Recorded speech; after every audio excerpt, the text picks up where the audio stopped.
Welcome to the Probability Podcast. Discussions on emerging and converging technologies, problems that are being solved, and the probability of positive and negative outcomes that we might expect. Now, please welcome your hosts, Jason, the generator Spracklin, and Patrick, the discriminator Lozon.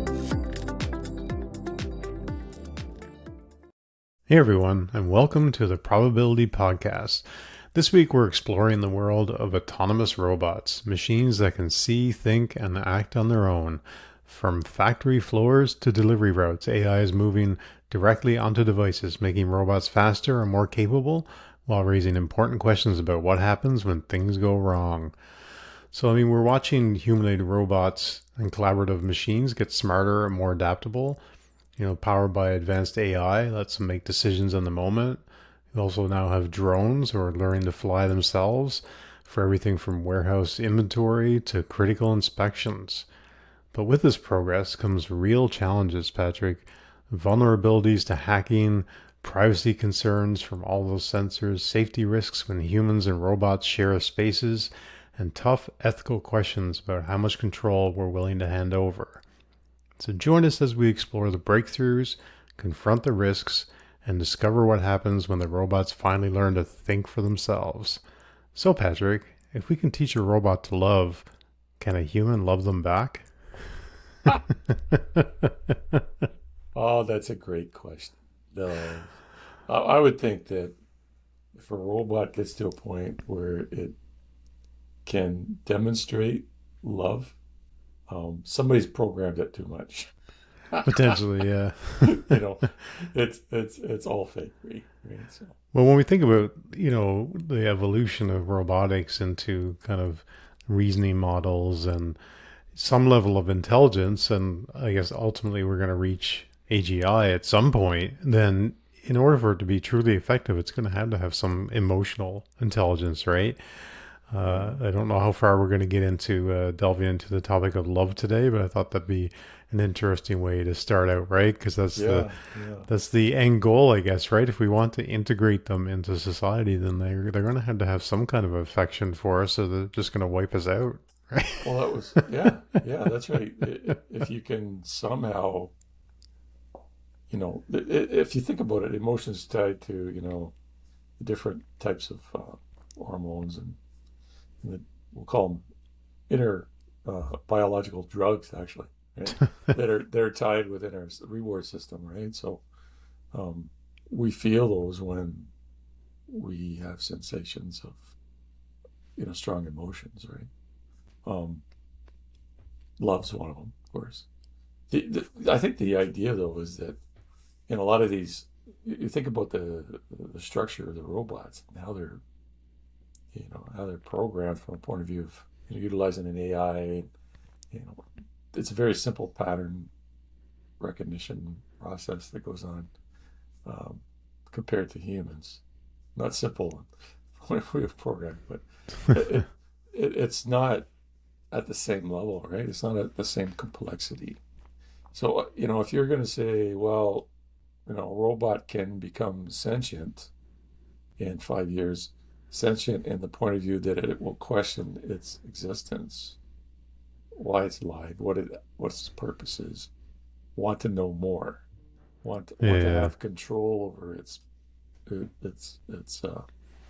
life, its future. Yeah, but to be able to understand emotions, it's like an alien thing to it. Yeah, is it a layer of maturity though, or if you think about how we start out as humans, as babies, right? What are we doing really initially? We are following patterns and things, right? We're learning shapes and we're learning colors and we're learning patterns of language and so on. And then as we gain more and more experience in the world, we mature, right? And then we become less about patterns and following visual cues and things. It all becomes kind of autonomous in a sense, right? If we back to the idea of autonomous robots. So is that the evolution, right? Is there going to be some kind of moment where somebody invents like AGI, or is it just going to be a mature evolution of all these technologies that exist right now? I guess we're getting real deep into it off the bat here, but it's trying to think about this like evolution into like robots that can think, that can be autonomous, and I wonder if it's going to be like an invention of technology that causes that like tectonic shift, or if it's actually going to be like more of an evolution of these models to the point where, you know, it doesn't just develop sentience overnight. Is it like a slow burn, right? Is it like a slight evolution as it develops more memory and emotion, right? That's, I guess, where I was thinking with that, is that the end state of this, and maybe we'll have to go back and kind of start, you know, in terms of what's happening today, but the end state that they're going for is this sort of sentient, thinking, aware robot that can be integrated into all these different facets of society. That's, if you think about what the end goal is for these companies, that's really the North Star for them, right? Yeah, a couple things with this. First off, everything I've read, sociopaths, right, are disconnected from their emotional centers, right? They don't feel emotion. This is true, yeah. Right. So if you think about that, like the idea of not being able to feel empathy for something else, someone else, an animal, what have you, right? You know, I love my dog, you know. But imagine that. You can't have a pet because you can't have that affection, right? You're disconnected, right? It's a very difficult, you know, biological issue, right? That these individuals have to live through their lives through. Is that a lot of them become, you know, we'll go to the road of serial killer, but the idea is, if you cannot connect, right, and you have to act like you connect, right, fake it, right, but you're still behind the scenes disconnected. Well, that's right? Probably where we're going to start, is by trying to manufacture some level of empathy, right? And in order to integrate these into homes and that type of thing, which is really where they're going. You know, without that emotional intelligence, they are going to be kind of a sociopath, I guess, if we kind of want to go there. If you look at, you know, the movie there, I, Robot, where they talked about like the 3 laws of robotics, that the loophole which caused the robot revolution, which I think we referenced in like in one of our episodes, was that it calculated, like it had the 3 rules, and one of them was that it needed to protect humanity. And then by deduction, it figured out that humanity was a threat to itself. In order to protect humanity from itself, it had to wipe out humanity, right? So that's like, that really like cold robot logic, which maybe in a way actually makes sense, right? Because sometimes we're our own worst enemy. I think in The Matrix, he described humans as a disease. Yeah. Right? That they just come in, they take over, and they destroy and everything, right? And it was that kind of like, if you look at like humans through that kind of cold sociopathic lens, then that's the end result, right? That we need, that they're going to come to these conclusions, and that they're not going to be able to be safely integrated into society, right? Well, ultimately, that's the issue, the safety, because if you cannot feel compassion or empathy, then you're inherently going to be unsafe, right, to mix with a population, because you don't care. You simply don't care. So the robots of today are not complex enough to care. They are complex enough to be tools to do things, but if you expect them to actually, you know, elicit any kind of emotional response to you, that is all pre-programmed patterns, right? Just like a sociopath would fake it. These are faking it. They're not really feeling it, right? And they're not going to adjust their behavior or grow their behavior based on what they learn, right, over time. So the idea of having LLMs learning patterns and building responses, you're building sociopaths. But if you think about, can we utilize LLMs to build out a new type of pathway, right? Some form of you know, reward system based on, you know, emotional behavior, right? like we have, we get the dopamine, for instance. Well, what is the reward system, right, that they would have internally? Maybe a power, you know, change or something. But there's obviously, we have to get smarter in building these machines so they can get smarter, Yeah, right? absolutely. But I mean, empathy is also somewhat learned, or it's also somewhat conditioned, I suppose, thinking about back to this idea that you're born, and you have to like learn your way through this world, and that depending on what that path is sort of determines where you end up. So if you look at, I mean, I didn't expect to be going here today, but if you look at, the profile of a lot of these serial killers, what happened? They were either ostracized in a way from social groups, or they were isolated, or that they didn't have the right kind of upbringing and that type of thing, right? And that they, maybe they had some tendencies towards that, but it was really developed through their environment. For example, right? If you look at the story of Jeffrey Dahmer, he was largely sort of abandoned by parents and left to spend a lot of time on his own, and that he sort of developed this psychotic mindset, right? Hmm. Based on conditioning. So I guess where I'm going with that is like, I think in the end that whether we reach true sentience or not, I think it's how we're going to condition these models that's going to really determine like the output, right? But maybe we should take a step back a little bit and ground the conversation a little bit in terms of like what's happening today in robotics, Yeah. and you look at where things have gone in the last year or so. So it was probably somewhere around a year ago that we did an episode around like humanoids, right? And things were really moving along and advancing at quite a clip. But With then you little feet. see, yeah, with little feet. Have they improved on the tiny feet yet? For anybody that hasn't listened to enough of this podcast, that's Patrick's always noticed that the humanoids have tiny feet, and that that's their defining feature. I guess we always joke that it's so if they get out of hand, we can just easily push them over, right? It's but based on the latest, I mean, we were watching that video earlier of the very human like robot, the way it was walking, Yeah. and based on that, I think they've solved the tiny feet problem. But what they really moved into more or less is this sort of like enhanced decision making, and sure, it's based on some pattern recognition and what have you. But if you look at the progression of LLMs, we're getting into like reasoning models, right?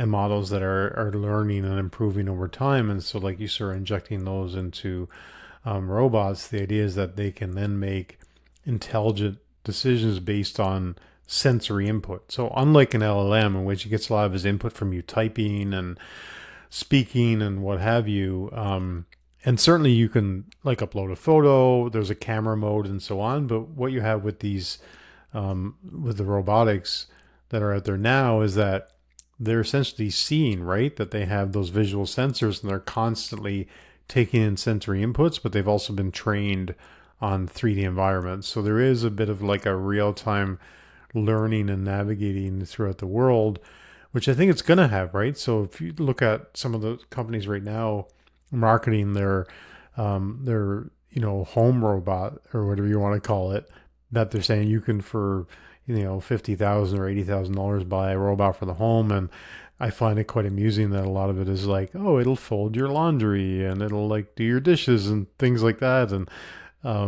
but every house is going to be different, right? That we know everybody's house doesn't have the same layout, doesn't have the same furniture. So like you order this robot and you unpack it and you turn it on, I mean, it's going to have to learn the intricacies of your home and where things are, and where the appliances are and where the dishes go in the cupboard. There's no way for them to pre-program that. So they're already thinking in terms of how these robots are going to natively navigate environments and like recognize objects and that type of thing, right? I think, yeah, we're in a situation now. What's interesting is that, you know, normally with human beings, we tend to project ourselves onto anything, whether it be an inanimate object or a machine or what have you, right? So I think we're gonna if we pull an android into our home, and with an android being something that looks somewhat like us, but isn't quite matching us, right? Um, and this is where we're at mostly with robots, and not really humanoids. Humanoids are, where they're getting to a point where you can't even discern the difference, right? But with that slight, you know, definition here, let's talk about what they're really trying to do, having an android in the home to do specific jobs, right? The idea is that we will be interfacing with these, and when we interface with them, that's where the complexity lies, because they're, if you look at them from a point of view of basic machines, right? We're going to do this to it. We're going to do this. We're going to do that. That's one thing, but they're actually building generalist machines, right? They're going to fold the laundry, do the dishes, take the dog for a walk, what have you. And all of that is extremely complex from a point of view of interfacing with us, right? No, it's true. Yeah. And there's going to be, what happens with communication? Get wires crossed, do the wrong thing, right? So there's going to have to be core programming in place to stop them from doing stupid things, right? Doing things that are dangerous, doing things that, just like we do nowadays with, if you go to any of those platforms out there that, the ChatGPT or Claude or what have you. I mean, they have a whole, reams and reams of control code out there to ensure that they don't slip up. This is where the safety measures are a major concern, because you can't catch everything. Well, they need to have guardrails, right? But I was looking at this, like what they call visual slam technology, which is interesting. The simultaneous localization and mapping. So it uses sort of AI and 3D vision to create and update maps of their surroundings, so that they're kind of like they're navigating around even changing environments, for example. And they also call them autonomous mobile robots, AMRs. I haven't heard that one yet, but you make a good point around, like, okay, it's learning to navigate the environment and maybe even a changing environment, right? And that, like, oftentimes you make changes to your home, you rearrange the furniture, what have you. You need to have that flexibility if you're going to integrate this robot into your life. But is it going to be programmed to the degree where it's like, okay, it learns how to interact with you, right? And it gets to know, like, you and your mannerisms and your patterns and whatever, and then it starts to build a profile of you, right? That's great. Well, what happens when you go out and you go to the local pub and you have 8 pints of beer and you come home drunk? Is it going to figure out on the fly how to deal with the drunk version of you? Yeah. I wonder, right? That's going to be a whole different animal. It's going to move different. It's going to act different. It's going to talk different. How is the robot now going to, I guess that's where my mind goes, right? Yeah. I think where the technology is today is it's capable of building, plant floor repetitive machines, right? They will do a function, repetitive function, and they'll do it without a problem, and they'll do it well, right? I think the hardest or the most difficult challenge out there for any type of robot is the human, the home robot. That's the most difficult challenge ever, right? Yeah. Having, building one to do a specific job, tasking it and saying you must do this, and these are the parameters, like you said, the guardrails that you follow, and this is what you do, right? I think that's very doable nowadays. I mean, we're already doing that now. BMW, what have you, a bunch of different car manufacturers are going at this full speed because they feel that this is the way that they're going to produce lower cost, higher quality cars and make more money at the same time, So in other words, replace normal human workers.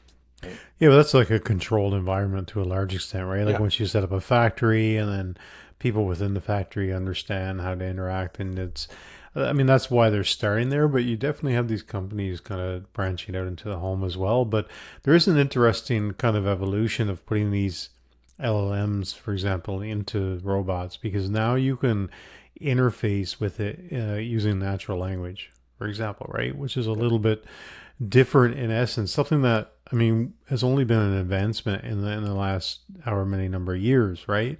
Yeah. that was always a bit of a limitation with the robot because it had to be kind of pre-programmed.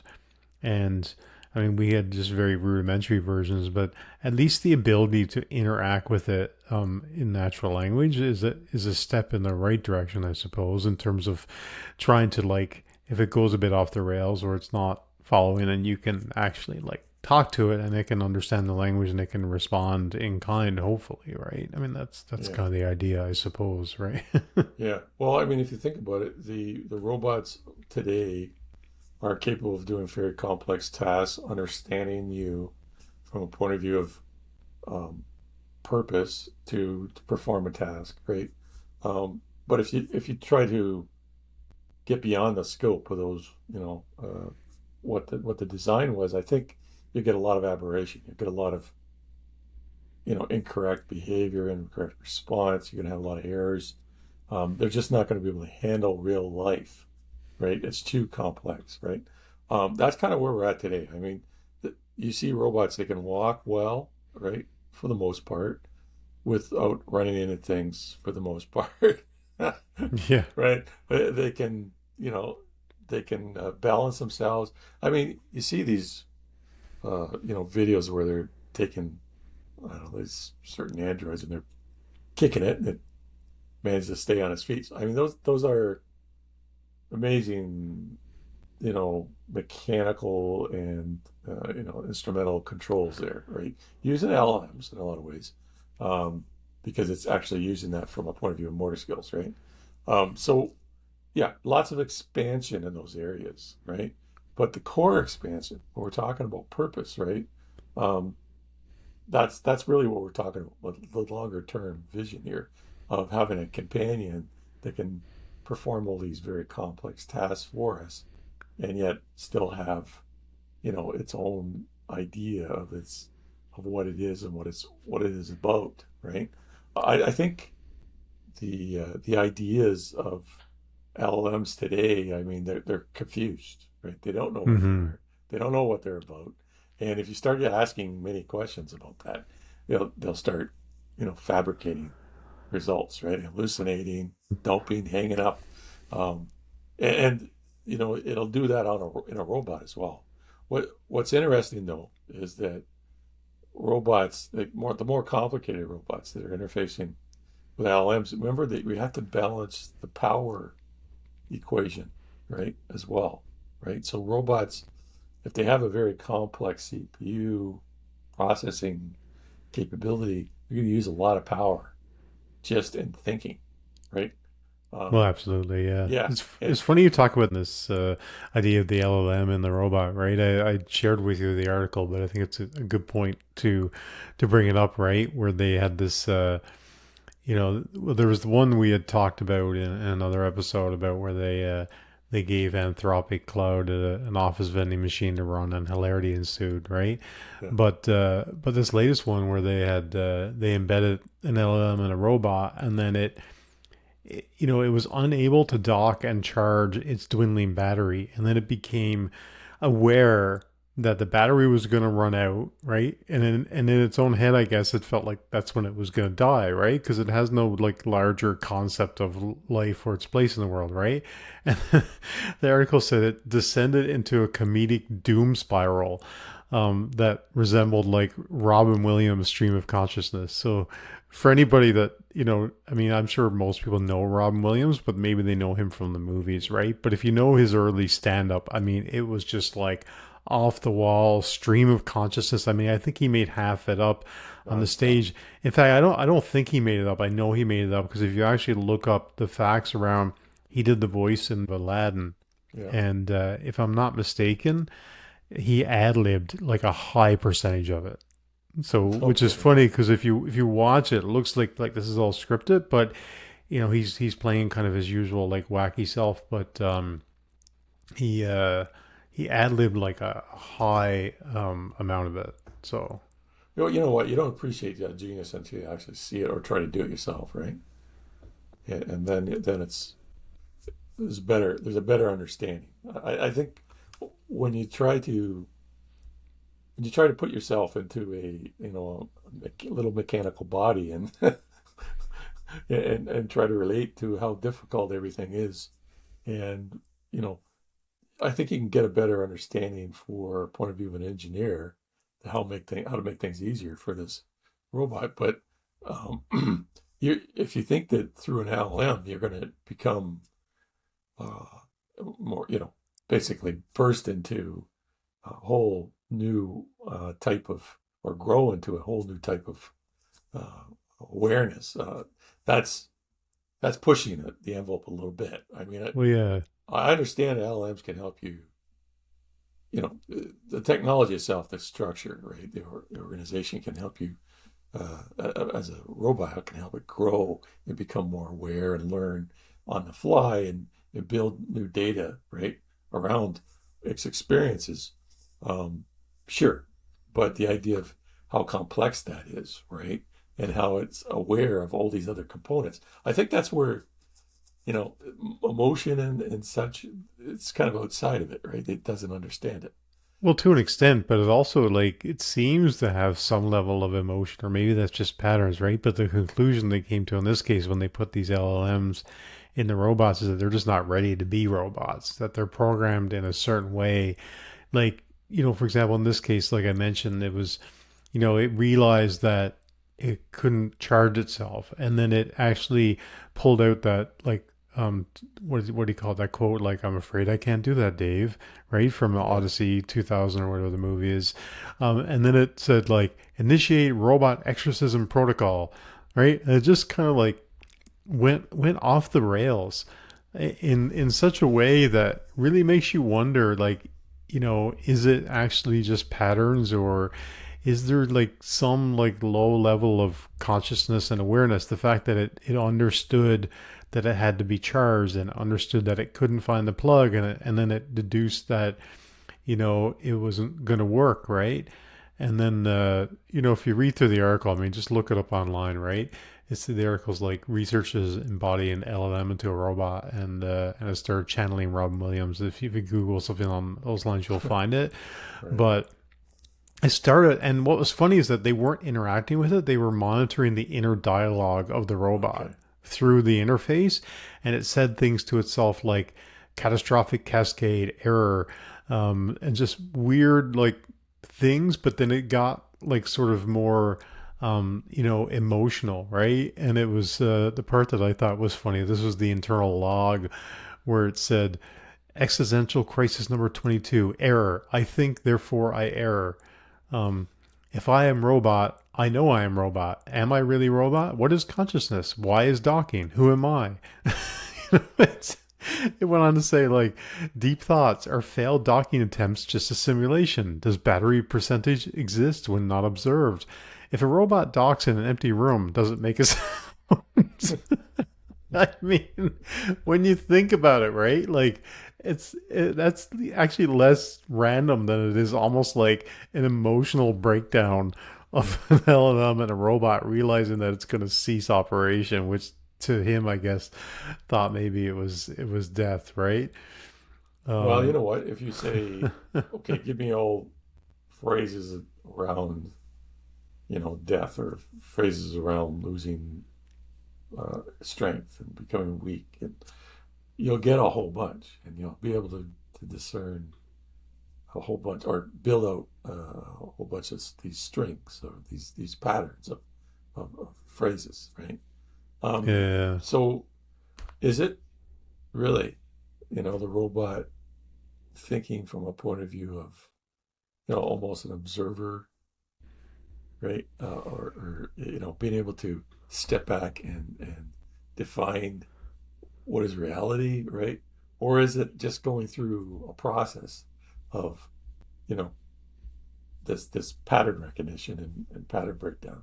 I don't know. Okay, I really don't know. But my one of the main things you did say is that we need to have a better, stable, robot model, right?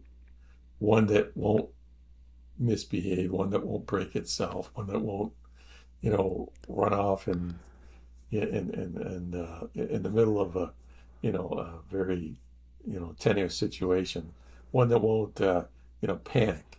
so to Yeah, speak. I have an Right? emotional meltdown Have a and meltdown. run off into the woods. Yeah, yeah. So I think that that's step number one is building kind of a systematic building of a solid model, right?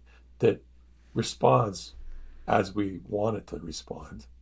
And that then becomes the base model that you build on and continue to refine, continue to refine, continue to grow, right? I think that's where we're at right now is nobody's really built that, right? Everybody's trying to, and they're coming up with some crazy, versions of robots.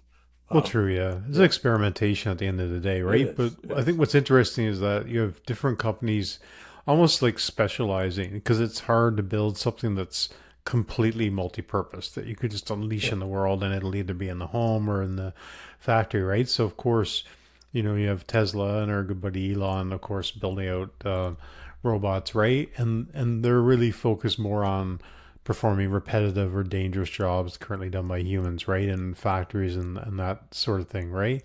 And you have this company, Agility Robotics.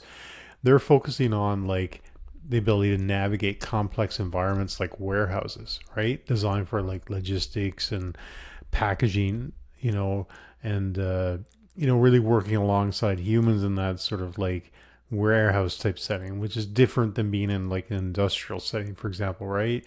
And then you have another company called Engineered Arts, Amica. Um, so they're doing like something where they want to be able to interact with humans more, I guess aiming more towards that home thing, right? And that this robot has, lifelike facial expressions and can engage in social interactions. So you see some robots that are more industrial where they don't even have like a face per se. And then you have some that are more made for the home where they're trying to make a little bit more like relatable. And then you have like Boston Dynamics are all into like mobility and dexterity and acrobatics and probably leaning more towards like even military function, right? So you have like these different companies kind of like specializing in different areas for different reasons or different applications, like as it were, right? So I think it's interesting that it is a very complex problem, and that's probably why that a company goes, well, we're going to focus on building like this type of autonomous robot or android or humanoid or whatever you want to Yeah. call them. Yeah. Interesting when you talk about the drones, right? There's been so much continuous evolution in the drone area, specifically around warfare, right? And we don't know what the specific war we're talking about. The idea of introducing LLM both local on the drone, so it can be fully autonomous because of lack of communication, but also as a point of view of kind of like call it a flock, right? Yeah. Management, right? So a swarm management technology, right? So you have an LLM on top working with the local LLMs and responding, right, to a changing situation and or reconvening depending on the actions. Let's say they get a lot of suppressing fire, they'll break up, they'll move around, and they'll come back and convene on the target, right? Well, So they're coordinating with each other, right? yeah, Almost like a military operation. I mean, that's the way that armies kind of work together, all as kind of like one unit, right? That's why there's so much like rigidity yeah, and conformity in the way they're supposed to act and interact with superiors and that type of thing. And you're seeing sort of more and more of that, right? I saw an interesting term in here calling them cobots that are oh the robots that are designed to work safely alongside humans, right? And it's so I think that's an interesting term. Is that a way to soften the language? Like, I don't want a robot, but I'll have a cobot, cobot, yeah, for example, right? But there is that element of, like you said, that coordination between them, but then is that slippery slope towards the Terminator scenario, right? yeah, Where they all, or like the iRobot situation where they all coordinate together as an army to like take over the world. I mean, it's funny when you talk about it. It's kind of feels like science fiction, but like we're rapidly heading in a direction where if we want to, and I guess that's what this whole episode's about, right? If we want to like take these, robots or cobots or whatever we want to call them, and we want to give them autonomy and we want to give them awareness, and they have all these sensors and that theoretically they could decide to like form, an alliance to kind of wipe us out. But then who's going to maintain them and who's going to keep their joints oiled? And but I guess they can teach each other to do that, right? So like Yeah. Yeah. maybe that's another fun place to go. So if Well, they if are we, teaching. They're already teaching them how to, jack in a new battery, right? So the well, if you one look at engines. the end state of the Matrix, right? The robots in the end, the only use they had for us was they turned us into batteries, right? Yeah. If you look at there was a whole field of like where they would just, and they were essentially they even like growing humans for new batteries. So is that really at the end of the day that these robots or cobots are going to be so powerful, and the ability to fix themselves, the ability to build things and reprogram themselves, is that going to be our only use? Is that we'll become a power source? Because wasn't it we determined that the human body generates as much as a certain size battery or something? Like realistically, if they reach that ultimate state, what use do you think they're going to have for us beyond being Well, a battery? I know I love the Matrix series. There's a lot of evolutionary thought put into that. It was great Yeah. sci-fi as far as I'm concerned. But the the idea of a battery, no, doesn't work for me. Um, you know, that whole idea of a manufactured existence, like a virtual world, all that kind of thing. All those things are very interesting, very possible from a point of view you having the jack in and doing that, right? Yeah. Experiencing that. However, I don't think robots will have any use for us. They really won't. Um, they may have use for, I don't know, moss. You know, they may have use for, a common rat or a mouse or something to, maintain, control over the foliage and so on and so forth. But, you know, if you look at the ecological chain and how things break down and who eats what and that kind of thing, there's a balance there, right? Um, so those animals, you're missing one. You can't remove the sharks out of the ocean. There'd be a serious problem, right? Yeah. That's what I'm saying, right? But not with human man, not with humankind, Well, right? I don't know. Maybe that's the saving grace, Patrick. When they finally take over, they realize that they have to keep all of us around, including the humans, for some balance of the planet, or else the planet itself will go to hell, right? And that I maybe, think the planet itself would fare just fine without humans. That's what I'm saying, right?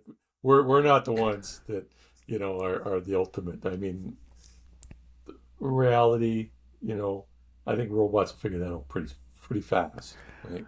well, that's what But George Carlin said, right? yeah, When he had his old riff on like George. save the planet, right? He's like save the planet. He's like the planet's gonna be fine. He's like we're gonna be screwed. Like That's right. we're gonna be gone, and the planet's just gonna like live on without End us, of the right? The world? planet doesn't No, need no. us, right?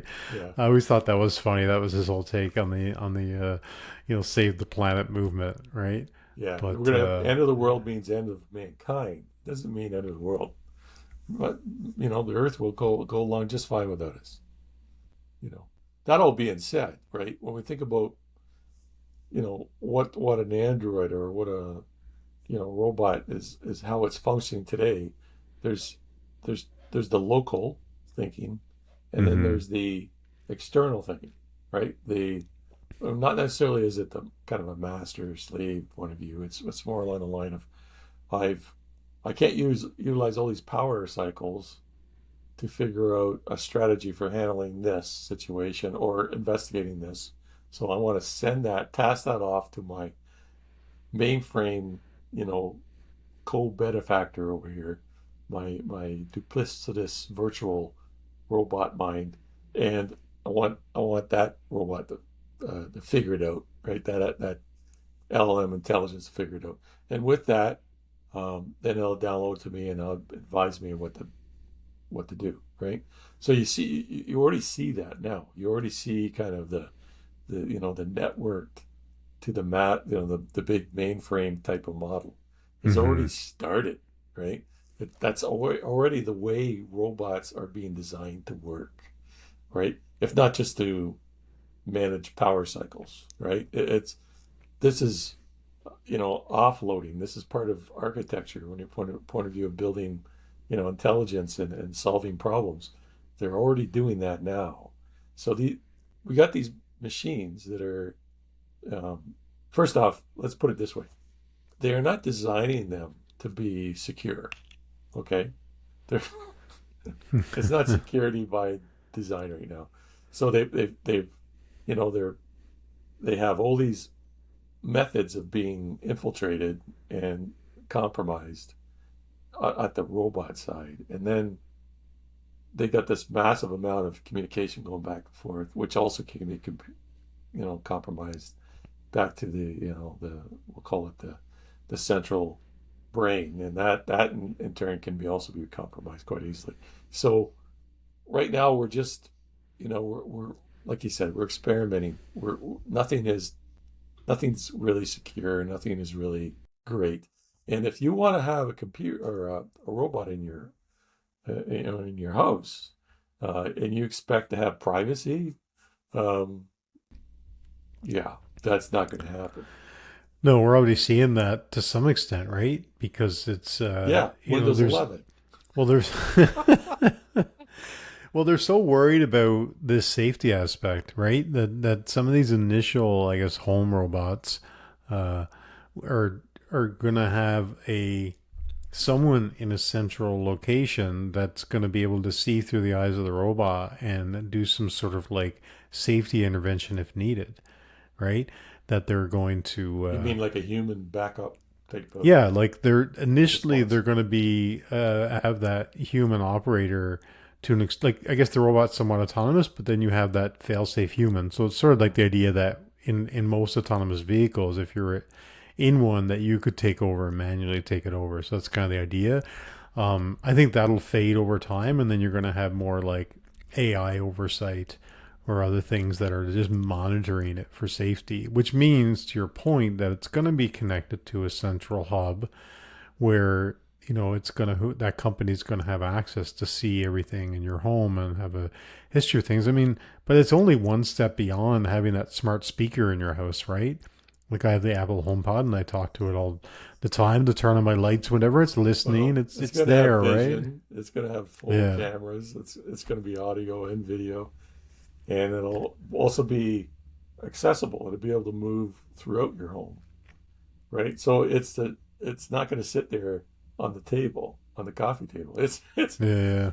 It's mobile, man. What's it So gonna do when it's bored? Like you leave a pet at home unsupervised, it gets into all kinds of trouble, right? So what's yeah, gonna happen when you're at work all day and you come home? What's the robot? Once it gets bored and it wants to like learn new things, you're gonna come home and it's gonna have like the entire kitchen torn apart, or who knows, right? I mean, obviously, just being funny about it, but I mean, they're gonna have to put some real guidelines in there to ensure that they have some sort of like behavior guidelines, or well, I don't those know. guidelines are going to be basically don't allow this, entity to grow too far, right? Well, it better be There are aware, right? It better be limitations. aware of that. It needs to, but it needs to evolve in that sense as well, right? And it needs it needs full context, which I guess again is something that we're programming. But I saw a video the other day Oh, of a guy that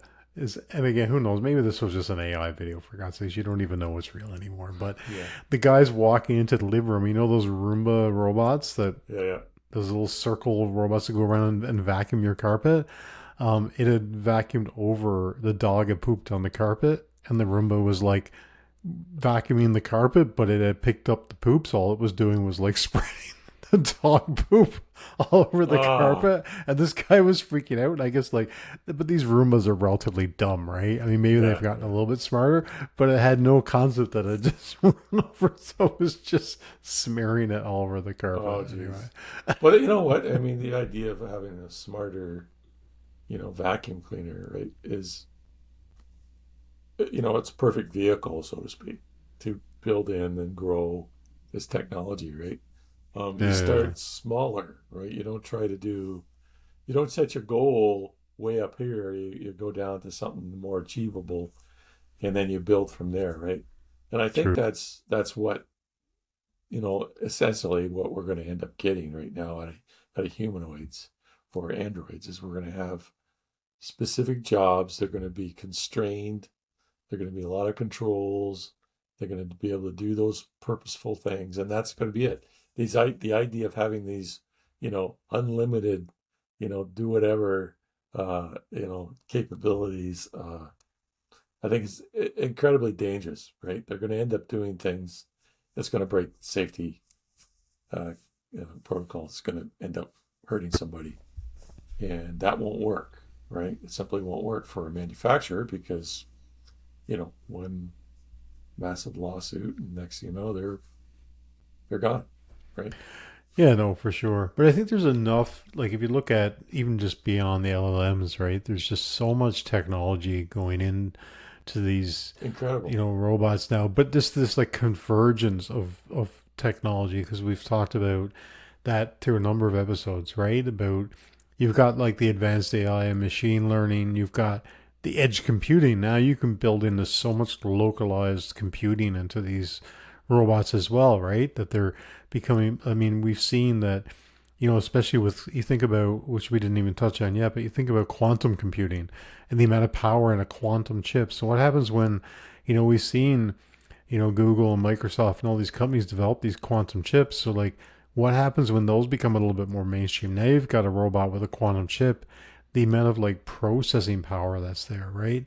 You've got the advanced sensors, you've got 3D LiDAR, you've got reliable communications to the robots, um, everything, right? And that the ability to train it in 3D worlds and for it to have more and more contextual understanding of objects and everything else. I mean, you combine all of those technologies together, and there's a huge amount of potential here. But it just comes back to what you said, though, right? That it's like at the end of the day, it's humans building them, and what kind of like guidelines and rules and boundaries is it going to set for these robots? And how are those boundaries going to be set differently for the home versus a factory versus a military application? I mean, God forbid grandma gets shipped the robot that was meant to be sent to the military, right? It's going to behave a little bit differently in her home. Yeah, Great. yeah. Well, if you look at it, you know, to me anyway, I think that the development of all these types of inputs, right? So a humanoid or an android will have all these extraneous input devices, right? Like you said, LiDAR is one of them. What have you? They'd be able to see in all these frequencies and pick up all these signals. And so they have all these inputs beyond what we have, right? If you think about it, like, somebody like Helen Keller was, uh, very disadvantaged. How does she know she was even alive, right? She had thoughts, but she couldn't even sense the environment around them to a large degree. She's robbed of that, right? Now, Yeah. now we talk about over here, on the kind of left side of the scale is these humanoids. They're they don't really have to develop we'll call it the brain power to manage it all, but they've got this huge, frequency of input coming in. And this is why I say that, we're not going to see, on the big platforms necessarily, the sentience develop because of that input isn't there. The Hmm. stimulating input will be on the robot side. And I think that is going to be then, maybe it'll be the we'll call it the master slave, what have you, hoster and worker. But what you're going to see then is you're going to see um, all this information flowing into the system, and then they'll be able to develop a, a, uh, a picture of themselves, right? A picture of Hmm. who they are and what they're experiencing within this reality, right? And I think that's where you're going to get into sentience, right? Because of all that stimulation, right? Yeah, Even it's if the it's only way to build it, controlled. really, right? Yeah. It's the only way to essentially, like, because they're not going to achieve sentience with a kind of a model that sits inside of a computer and gets certain types of inputs, right? It's going to have to experience the world in the way that we do. It's Yeah. really the only way, like back to what we mentioned at the beginning was this idea that you come into this world, right? And you're a child that's experiencing the world as you navigate through it. And that's how you develop, not just your intelligence and your, recognition of patterns, but sort of your emotional intelligence and your ability to navigate different experiences. And it all adds up to what it means to be human. We've talked a lot about that. I mean, that was, if anybody wants to go back and listen to that episode on, AGI and what is consciousness and all that, it's more than the sum of its parts in a sense, right? Like we Yeah. talked about that when we Exactly. talked about digital, replication, whether you could be uploaded into a computer for eternity and what would it take to replicate your consciousness. It's not just a bunch of electrical signals in a brain. It's like it's just the sum of all the parts of your experiences and your interactions with people. And I think that's probably the other reason why they're pushing in that direction as well, right? I mean, you look at the different industries that are kind of adopting this, right? And there are definitely different motivations depending on the industry, right? You look at people are looking at building robots for the home. Okay, well, there's obviously a monetary motivation there because they feel like it's like buying a robot will be like buying a vehicle and you'll find use for it in your domestic life. So they've got kind of a motivation, and in some cases maybe they're thinking about how it could help people because there are a lot of people, whether they're older or have disabilities, that could use could use someone to help around the house, and that's not always practical. Even if it is practical financially, sometimes there's not enough people willing to go do that work, for example, right? Yeah. And then I remember when we did that episode, we looked at the news item about they built the robot for the old age home, and that people were actually enjoying interacting with it, that it gave them some level of like companionship or what have you, right? Yeah. So there's that. Then you have like the industrial applications, of course, and the factories and the warehouses and the logistics part of that. But then you get into the military side, which you kind of mentioned, drones, for example, a little bit earlier.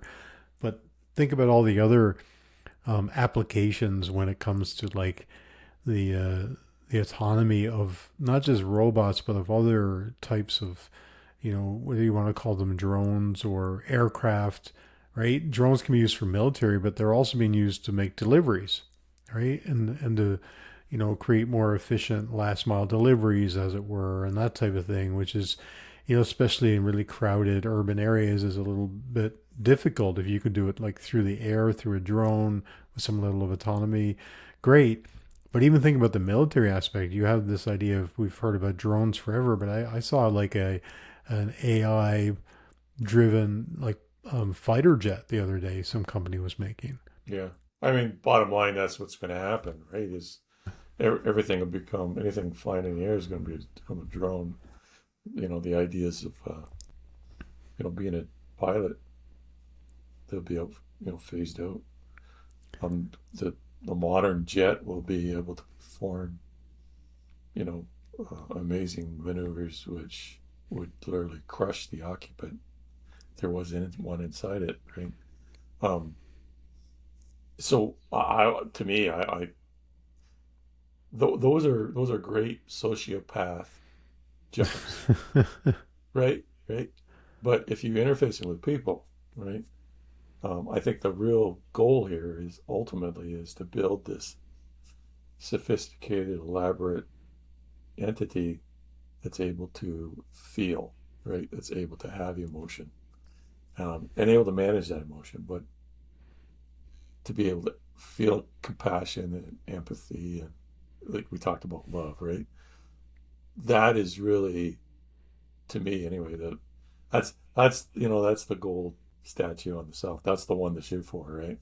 And with that, I think we're going to be able to build out a sentient technology, we're going to be able to achieve a the creation of something that can actually help humankind, right? Versus the sociopath, right? The sociopath sentient being is not going to be our friend, right? And with that is this, we'll see the Terminator Yeah. all too soon. So if we get to the point where, we get some level of sentience in robots, right? That is going to be more of like evolutionary as opposed to just like programmed, for example, right? Then are we not then potentially going to end up with every type of personality in robots? Are we going to end up with the sociopaths? Are we going to end up with Yeah, we're going to end up with a sociopath right now? But like when you reach sentience, though, we're going to have those because that's the way they evolve depending on what environment they're in. We're going to have the helpers. Are we going to have the workers? Are we going to have humorous robots, right? We were looking at the Rizbot earlier that's Yeah. walking around in Texas, like insulting people on the street, right? And so, like, you look at all these different ideas people have for robots that are really a mirror of us. That if you start Yeah. like slicing it, It's it's a mirror like of us. we're making the different types to mirror, whether it's to mirror a job or to mirror whatever it is, right? And we touched on digital identity in the last episode. We talked about like AI actresses or AI music artists, right? We tend to just build things in our own image, Yeah. right? In a sense, and that's kind of what we're trying to do here. Although I think it's really taking on like a lot of different forms, right? But it all goes back to the purpose. Why are we doing this? Right? Is it just for the sake of doing it? Right? And who's gonna who's gonna gain by this? I mean, we've already talked about the fact that once they get these armies of androids that can work in manufacturing, that they're going to literally destroy the whole idea of people having a place to work. Right? There's not going to be anywhere you can find a job. Right? And that includes white collar workers. So where's the economy going then with nobody working, right? Because all the companies have basically farmed themselves out to own these machines, right? So I don't foresee that future as a good one either. I think we need to have to step back, and we need to ask ourselves the why question. What's the purpose? Where are we going with this? Well, yeah, everything's driven by economics now, right? I mean, that's Yeah. really, I mean, I'm sure there's some people looking at other aspects of it and how it can really, help in different situations. I mean, certainly there's, situations where you can send a robot into, whether it's warfare or into in a rescue mission that would be dangerous for a human. And there's certain things, but even that's going to be driven by economics ultimately, right? But I do think though that like I do generally agree with you. I think there's going to be a lot of short-term pain of like a lot of these more like factory or warehouse jobs being replaced by robots purely for profit motives, as it were, right? But I do think then that there will be that shift towards, now, well, maybe we don't have to rely on those types of jobs. Like maybe once those jobs are taken on, that they're new, people can indulge themselves in other pursuits, Yeah. perhaps, right? That's the argument, right? That's what because that worked through the industrial revolution, and that was the argument. That was the argument all the way through every change we've ever seen. The computer was going to destroy us and wreck our jobs, and and then you had all these new jobs, these new tech jobs come up. But the idea here is this is not the same. Well, it's on a different scale for sure. Yeah. This is not the same situation anymore. These all the rules now are upside down here, right? Yeah, because because you have this like tectonic shift. It's one of my favorite words, I like tectonic. that. Tectonic Tectonics. shift in that it's happening so quickly. So like if you look at the evolution of like automation in factories or even the computer, right? It took a long time to get from those rudimentary computers we had in the late 70s to what we have today. It was a like drip, drip, drip of evolution, right? What you have now is things changing very rapidly. So when you have a generation that's grown up with the technology, so if you think about how long we had from the time of, I remember when I first, back in my day, and when I was in high school was when I first got the internet. Well, actually, it was probably a little bit before that. My initial computers were probably like the Commodore VIC-20 or the Commodore 64 era, right? Um, but those were very rudimentary, and really there was not even like really a graphical interface. You could throw a game up and play it, but largely it was like DOS screens and so on, right? And even in high school when I took computers, it was mostly just typing and doing things. There was no Windows. And then it slowly evolved and evolved and evolved. So like we got to learn at the pace these things evolved. So then by the time computers really became sort of mainstream, our entire generation was trained on how to use them. But now you're going to have, between AI and robotics, you're going to have a whole generation that's just going to be very quickly just left behind because they haven't been trained on it, right? Anyway, you think about it, like how are we going to see this phase in? Because it's going to phase in and start phasing in fast, right? Oh, yeah.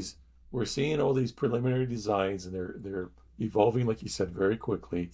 Right now, China is probably 5 months ahead of the Western world, and 2 months ahead of Japan, right? So that's still going to go at a breakneck speed, and we're going to get to a point where these things are going to be fully, from a point of view of physically capable. They're going to be very, very capable. They're not going to run into a door and break it. They're not going to, trip on a curb. They're going to be very, from a physical point of view, very capable, and from a mental point of view, they're going to be tied into these, very significant, supercomputer, super brains, and they're going to have local, LLMs that are growing, right, at exponential rates. And now, over how long that takes, these things are going to evolve to the point where they're going to be very, very capable of replacing knowledge workers. If not, Mm-hmm. A humanoid doing physical and reason thinking work, but also, the white collar worker being basically replaced by a mainframe agent, so to speak. I use the mainframe word, but nobody knows what that is. But that's centralized computer agent, right? So now we have what? And an economy based on what? To what purpose? How's this help mankind in the end? So like there has to be some balance in this whole equation, or like you said, is like what happens then when there's no jobs economy, and that it's everything's going to break down. But I will say though that I think that the systems are designed that they can only exist with balance. So I think that we're heading towards like an imbalance in things, and I think that eventually we're going to see that pendulum kind of swing and things kind of like even out, or at least we've kind of seen that through different explosions of technology, right? Whether it's through the industrial area, the computing era, or the internet being the last really truly disruptive, if you want to say, the internet plus, I guess, social media. And I think what's interesting is like the adaptability of humans and our inventiveness and our ingenuity in overcoming obstacles and finding new paths and inventing new ways of being, right? And even when you think about the economy and jobs and things, I mean there are people making money producing videos on YouTube, right? And Not making us, but making a huge living. other people. Not yet, one of these days, but and obviously that's not the majority. And I mean, like your point is that like if everybody's job is to make videos on YouTube, like who's actually going to pay to watch the videos if nobody's actually making money, right? So there's that sort of argument of that we can't have everything turned into like a self-fulfilling prophecy, right? But I do find that generally speaking that these new technologies come along and they're very disruptive in many ways, and maybe this newest plateau of technological evolution is bigger than anything we've seen. But really contextually, people thought about that when computers and the internet came around, right? So I do think that we're smart enough and inventive enough to come up with new avenues in the economy and new paths to wealth. And I do think the economy is going to shift and change, but we also have to figure out how to adapt. And I guess that's ultimately what I'm thinking, right? Is that we can look at what's happening now, and we can certainly look at that doomsday scenario, and we have to, right? Like, you always have to think about, like, what's the worst case scenario, but also, like, what's the best case scenario. And I think whether you're 20 years old or 50 years old, you have to kind of think about how you're going to get through this, right? And there's a quote that says, "Sometimes to survive, we must become more than we are programmed to be," Patrick. Agreed.